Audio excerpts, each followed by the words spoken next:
We are the members of the Human Rights Student Association of the Sorbonne. We are gathered here today on February 11th in front of the Sorbonne to denounce President Trump's recent measures. The world was shocked at the tenor of Mr. Trump's presidential campaign, and now, as the first few weeks of his presidency have unfolded, his sexist, racist, and nationalist policies and rhetoric have struck fear in the hearts of many around the world. That is why the Human Rights Student Association of the Sorbonne joins its voice today to denounce these policies and to stand in solidarity with all of those who are targeted by these unconstitutional and immoral policies. We believe in human rights for all, and Trump's nationalist and xenophobic rhetoric does not foster the spirit of inclusiveness and humanity that is so desperately needed today. We are at a critical moment in our history as a global community for many reasons. We face an economic crisis that threatens world peace, with Trump challenging the economic order that has been in place since the end of World War II. We believe that nationalism is dangerous for many reasons and will certainly not allow the American middle class to thrive in an increasingly globalized world.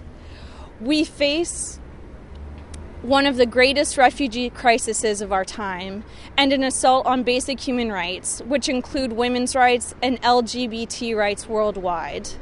The United States is a nation of immigrants and refugees. America's diversity is both her beauty and her strength.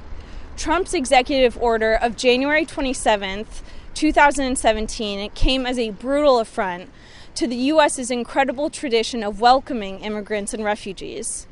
This ban is not just morally reprehensible, but unconstitutional as well, in view of the Establishment's Clause of the First Amendment, its violation of due process and equal protection, and probably the anti-discrimination statute of 1952 in the U.S. Code.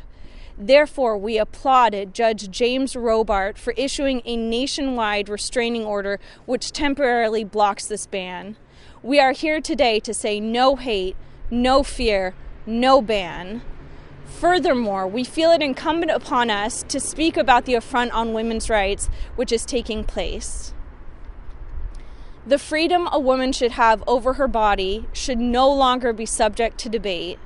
The hypocrisy of fighting against universal health care while forcing marginalized women to give birth without the financial means to support their child is unacceptable.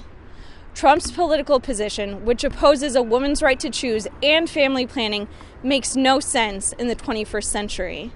Approximately 50,000 women die each year due to illegal abortions.